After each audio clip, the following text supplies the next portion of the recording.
नमस्कार, न्यूज गृह समाचारमा स्वागत छ। सन्दीप लामिछानेले विश्व कीर्तिमान कायम गरेको खेलमा नेपालले ओमानमाथि 84 रनको जित हात पारेको छ। एसीसी प्रिमियर कप अन्तर्गत त्रिवी क्रिकेट मैदानमा शुक्रबार टस हारेर पहिले ब्याटिङ गरेको नेपालले ओमान सामु 311 रनको चुनौती पेश गरेको थियो।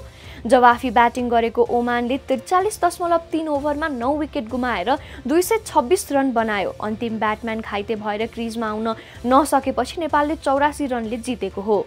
नेपालका लागि करण केसी र सन्दीप लामिछानेले समान 3, दिपेन्द्र सिंह ऐरीले 2 र ललित राजवंशीले 1 विकेट लिए। आजको खेलबाट बलर सन्दीप लामिछानेले ओडीआईमा सबैभन्दा कम खेलमा 100 विकेट लिने खेलाडीको कीर्तिमान बनाएका छन्। उनले 42 खेल खेलेर सो कीर्तिमान बनाएका हुन्। आजको प्लेयर अफ द म्याच नेपालका कुशल मल्ल बने। उनले 64 बलमा 108 रन बनाएका थिए। टस हारेर पहिले ब्याटिङ गरेको नेपालले निर्धारित 50 ओभरमा 8 विकेट गुमाएर 310 रन बनाएको हो। नेपालका लागि अलराउन्डर कुशल मल्लले 64 बलमा 9 चौका र 10 छक्काको सहयोगमा 108 रनको शतकीय इनिङ खेले। उनले 59 बलमा पहिलो शतक पूरा गरेका थिए। यस्तै सोमपाल कामीले 48 बलमा 63 रनको अभिजित अर्धशतकीय इनिङ खेले। सोमपाल कामीले 49 बलमा 7 चौकाको सहयोगमा अर्धशतक बनाएका थिए। करण केसीले 15 बलमा 29 रन बनाउँदै अभिजित रहे। सर्वोच्च अदालतले सिंहदरबारबाट नउठाइएको फोहोर 3 दिनभित्र उठाई विसर्जन गर्न काठमाडौँ महानगरपालिकाको नाममा आदेश जारी गरेको छ। अधिवक्ता पदमबहादुर श्रेष्ठले दायर गरेको रिट निवेदनमाथि सुनुवाई गर्दै सर्वोच्च अदालतले आदेश प्राप्त भएको मितिले 3 दिनभित्र फोहोर उठाइसक्न महानगरपालिकाका नाममा आदेश जारी गरेको हो। सर्वोच्च अदालतका न्यायाधीश प्रकाश मानसिंह राउतको एकल इजलासले गरेको आदेशमा भनिएको छ, रिट निवेदकले उल्लेख गरेको स्थानको फोहोरहरू आदेश प्राप्त भएको मितिले 3 दिन संकलन गरी उठाई विसर्जन समेत अविलम्ब गर्नु गराउनु भनी काठमाडौँ महानगरपालिकाको नाउँमा अन्तरिम आदेश जारी गरिदिएको छ। संविधानका अनुसूचीमा भएका प्रावधान र प्रचलित कानून अनुसार सरसफाई फोहोर व्यवस्थापनको काम स्थानीय तहको जिम्मेवारीमा रहेको भन्दै सर्वोच्च अदालतले सिंहदरबारको फोहोर संकलन गरी विसर्जन गर्नुपर्ने दायित्व काठमाडौँ महानगरपालिकाको हुने भन्दै ध्यान आकर्षण गराएको हो। हावाहुरीका कारण त्रिभुवन अन्तर्राष्ट्रिय विमानस्थलबाट हुने हवाई उडान प्रभावित भएको छ। अपराह्नदेखि सुरु भएको हुरीले आन्तरिक तथा अन्तर्राष्ट्रिय उडान प्रभावित भएको विमानस्थलका महाप्रबन्धक प्रताप बाबु तिवारीले जानकारी दिए।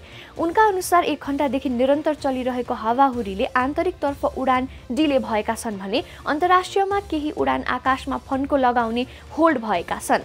भारतको नयाँ दिल्लीबाट आएको विस्तारा एयर र कतारको दोहाबाट आएको कतार एयरवेजको जहाज 1 घण्टा बढी होल्डमा परेको हो। हाल देशमा पश्चिमी वायुका साथै स्थानीय वायुको प्रभाव रहेकाले देशका पहाडी भेगका कतिपय स्थानमा हल्कादेखि क्षणिक वर्षा भइराखेको जल तथा मौसम विज्ञान विभाग मौसम पूर्वानुमान महाशाखाले जनाएको छ। काठमाडौँ उपत्यकामा अपराह्नपछि हल्कादेखि क्षणिक वर्षा भएको छ। काठमाडौँ महानगरपालिका प्रमुख बालेन्द्र शाह बालेनले आफूसहित 4 जना विरुद्ध परेको रिट खारेज भागिरहेको दावी गर्दै लिखित जवाफ पेश गरेका छन्। सुकुम्बासी बस्ती हटाउने सूचनाको विरुद्धमा आफू विरुद्ध उच्च अदालत पाटनमा परेको रिटको लिखित जवाफ पेश गर्दै रिट खारेज भागिरहेको उनले दावी गरेका हुन्। ऐतिहासिक, धार्मिक तथा सांस्कृतिक सम्पदा, नेवा सभ्यता, राष्ट्रिय सम्पत्ति तथा स्रोत साधनको संरक्षण गर्ने दायित्वबाट महानगरलाई विमुख बनाउने उद्देश्य प्रेरित रिट खारेज रहेको दावी सहित प्रमुख शाहले आफ्नो लिखित जवाफमा रिट निवेदन खारेज गर्न माग गरेका छन्। एउटै रहेछन्। प्रधानमन्त्री पुष्पकमल दाहाल र नेकपा एमालेका अध्यक्ष केपी शर्मा ओली बीच भेटवार्ता भएको छ।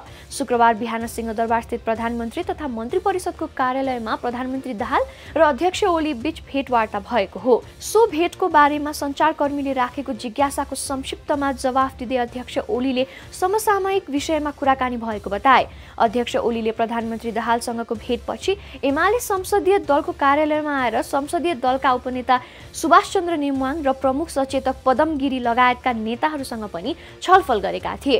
प्रधानमन्त्री दाहाल र ओली बीचको भेटवार्ताको बारेमा सञ्चारकर्मीहरूसँग कुराकानी गर्दै प्रमुख सचेतक गिरीले संसदीय समितिलाई छिटोभन्दा छिटो गठन गर्ने विषयमा दुई नेताहरूको बीचमा कुराकानी भएको बताए। खास गरी अहिले चाहिँ यो विषयगत समिति र त्यस्तै गरेर चाहिँ संयुक्त जुन समिति छ यसमा चाहिँ कसरी यो समस्यालाई हल गर्ने, छिटोभन्दा छिटो कसरी समितिहरू निर्माण गरेर काम अगाडि बढाउने भन्ने विषयमा चाहिँ छलफल भयो। छलफल चाहिँ सघन ढङ्गले नै भयो, तर पनि निष्कर्ष चाहिँ केही भएको छैन। 1-to-1 भएको छलफलको विषयमा अहिले धेरै टिप्पणी गर्न उपयुक्त हुन्न। मैले के कुरा राख्नु पनि त्यति शान्त गरेको हुँदैन।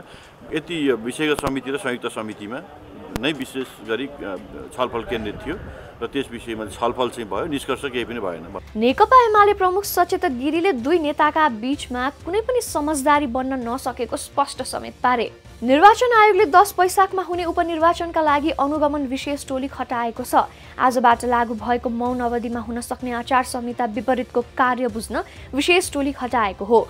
यस अवधिमा निर्वाचन प्रचार प्रसार लगायत कुनै पनि प्रकारका छलफल, अन्तर्क्रिया, सभा, सम्मेलन, कार्यशाला, गोष्ठी आदि गर्न तथा उम्मेदवारको पक्ष वा विपक्षमा कुनै पनि प्रकारको प्रचार प्रसार गर्न, मत माग्न, एसएमएस, फेसबुक, भाइबर जस्ता विद्युतीय माध्यम तथा सामाजिक सञ्जालबाट मत माग्न निषेध गरिसकेको समेत जनाइएको छ।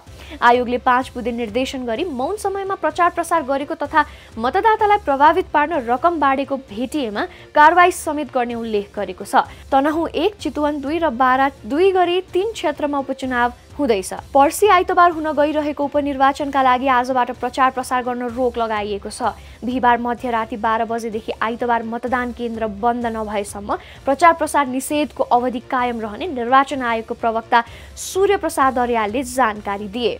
उपप्रधान तथा गृहमन्त्री नारायण काजी श्रेष्ठले मुलुकको अर्थतन्त्र गम्भीर सङ्कटमा नभएको बताएका छन्। शुक्रबार काठमाडौँमा आयोजित एक कार्यक्रममा गृहमन्त्री श्रेष्ठले मुलुकको अर्थतन्त्र गम्भीर सङ्कटमा नभएको बताएका हुन्। उनले सरकारले तत्कालीन समस्या समाधानका लागि उपायहरू खोज्न सक्दा तत्काल अर्थतन्त्रमा सुधार आउने समेत बताए। गृहमन्त्री श्रेष्ठले अर्थतन्त्र सुधार गर्नका लागि प्रधानमन्त्री स्वयंले अर्थ मन्त्रालय, राष्ट्र ब्याङ्क र निजी क्षेत्रसँग छलफल गरिरहेको पनि बताए। उनले अर्थतन्त्र सुधार गर्नका लागि सबैसँग हातेमालो गरेर अघि बढ्न सरकार सकारात्मक रहेको पनि बताए। हाम्रो अर्थतन्त्र गम्भीर सङ्कटमा भने छैन। अर्थतन्त्रमा केही समस्याहरू देखा परेका छन्। अर्थतन्त्रमा केही सङ्कुचन देखा परेका छन्। केही गतिशीलताका समस्याहरू देखा परेका छन्। तर त्यसलाई समाधान गर्न नसकिने छैन। हामी एकदम सङ्कटको चक्रव्यूहमा फसेका छौँ। त्यसबाट निस्कन बडै दुरूह हुने अवस्था छ, त्यस्तो होइन। केही तत्काल देखा परेका समस्याहरूलाई सम्बोधन गर्ने स्टेप चालेको खण्डमा अर्थतन्त्र चलायमान हुने, गतिमा अगाडि बढ्ने, यसलाई चाहिँ सहज अवस्थामा ल्याउने र त्यसपछि विकास र समृद्धिको यात्रालाई तीव्र पारेर हामीले नेपाली जनतालाई विकासको प्रतिफल दिन सक्ने स्थितिमा पुग्न सक्छौँ भन्ने हामीलाई विश्वास छ। निजी क्षेत्रले साना तथा मझौला उद्योगहरूको संरक्षण गर्दै उद्योगी व्यवसायीहरूको आत्मविश्वास बढाउने नीति ल्याउन सरकारसँग माग गरेको छ। शुक्रबार काठमाडौँमा भएको कार्यक्रममा निजी क्षेत्रको छाता संगठन नेपाल उद्योग वाणिज्य महासंघ र नेपाल च्याम्बर अफ कमर्सका उपाध्यक्षहरूले यस्तो माग गरेका हुन्। उनीहरूले सरकारले लिएको नीतिहरूको कारण वर्तमान अवस्थामा उद्योगी व्यवसायीहरूले समस्या भोग्नु परेको आरोप लगाएका छन्। व्यवसायीहरूले पछिल्लो समय उद्योगी व्यवसायीहरूको मनोबल कमजोर भएको भन्दै सरकारले व्यवसायीहरूको आत्मविश्वास बनाउने नीति ल्याउनु पर्ने बताए। मुलुकको अर्थतन्त्रमा आएका समस्या तत्काल समाधान गरी साना तथा मझौला उद्योगलाई संरक्षण गर्न नीति ल्याउन आवश्यक रहेको बताए। त्यस्तै नेपाल च्याम्बर अफ कमर्सका उपाध्यक्ष कमलेश कुमार अग्रवालले आर्थिक सङ्कटले घराशाही हुने अवस्थामा पुर्याएका उद्योगी व्यवसायीहरूलाई सरकारले आत्मविश्वास बढाउने नीति ल्याउन आवश्यकता रहेको बताए। दाइजो नदिएको भन्दै धनुषामा श्रीमतीलाई आगो लगाएर हत्या प्रयास गरेको घटना बाहिरिएको छ। जनकपुर धाम उपमहानगरपालिका वडा नम्बर 20 देवपुरा रूपैठाकी 28 वर्षीय श्वेता झाको शरीरमा उनका श्रीमान राजीव झा सहित परिवारका अन्य सदस्यहरू मिलेर आगो लगाएर हत्या गर्ने प्रयास भएको घटना बाहिरिएको हो। जनकपुर धाम स्थित प्रादेशिक अस्पतालमा उपचार गराइरहेकी श्रीमतीले श्रीमान राजीवले परिवारका अन्य सदस्यको सहयोगमा आफ्नो शरीरमा आगो लगाएर हत्या गर्ने प्रयास गरेको आरोप लगाएकी हुन्। 3 तोला सोना मागे गरेको थिए, त्योहरू 3 तोला मेरो बुवाले दिनु भएन अनि मेरो बुवाले 2 लाख इन्डियन रुपैयाँ बाइक और 8 आना सोना दिनु भयो। आग तो आग मेरो रस्ती खाएर आयो, मेरो ठुला छोरालाई मार्नु भयो, कुट्नु भयो। त्यसपछि मेरो छोरीलाई कुट्यो। म भने बिचमा किन कुटिरहनु भएछ, त त्यो मलाई पनि कुट्नको स्टार्ट गरिदिनु भयो। अनि त्यसपछि भने कि आज तिमीलाई जराएर मारिदिन्छु अनि तिम्रो अन्तिम संस्कार पनि गरिदिन्छु इन्डियाबाट, जबसम्म आउँछ तबसम्म नि त्यही पहिलाइदिनु। तर तब पनि आगो लगाएर पनि मेरो एक हात मेरो सासू पक्रिनु भएको थियो अनि एक हात मेरो ससुर देवर अनि त्यसपछि त्यो श्रीमानले आग लगाइदिनु भयो अनि त्यसपछि मलाई कपाल पक्रेर अङ्गनामा घसीटेर लिएर जानुभयो। त्यो मेरो ननदहरू आउनुभयो त्यो पानी हालेर। कोरोनाका कारण शुक्रबार एकजनाको मृत्यु भएको छ। स्वास्थ्य मन्त्रालयका अनुसार शुक्रबार मात्रै थप 106 जनामा कोरोना संक्रमण पुष्टि भएको छ। पछिल्लो 24 घण्टामा 1883 नमुना मध्ये 581 जनाको PCR परीक्षण गर्दा 64 जना र 1302 जनाको एन्टिजेन परीक्षण गर्दा 42 जना गरी 106 जनामा कोरोना संक्रमण देखिएको हो। यस्तै सक्रिय संक्रमितको संख्या 414 पुगेको छ भने संस्थागत आइसोलेसनमा 25 जना, आइसियुमा 7 जना र भेन्टिलेटरमा 3 जना उपचाररत छन्। नेपाली सेनाले सैन्य पदका लागि एकैपटक 4,500 जनाको आवेदन माग गरेको छ। शुक्रबार सार्वजनिक सूचना प्रकाशन गरी सेनाले सो संख्यामा जनशक्ति माग गरेको हो। खुलातर्फ 2351 सैन्य परिवारलाई 225, महिला 390, आदिवासी जनजाति 617, मधेसी 540, दलित 287 र पिछडिएको क्षेत्रबाट 10 संख्या माग गरिएको छ। काठमाडौँ, सुर्खेत, कास्की र बुटवलमा 350 माग गरिएको छ भने सुनसरीमा 300 र बाँकेमा 250 जना माग गरिएको छ। 18 वर्ष पूरा भई 22 वर्ष नागेकाले मात्र फारम भर्न पाउनेछन्। फारम भर्ने अन्तिम मिति 14 जेठसम्म तोकिएको छ।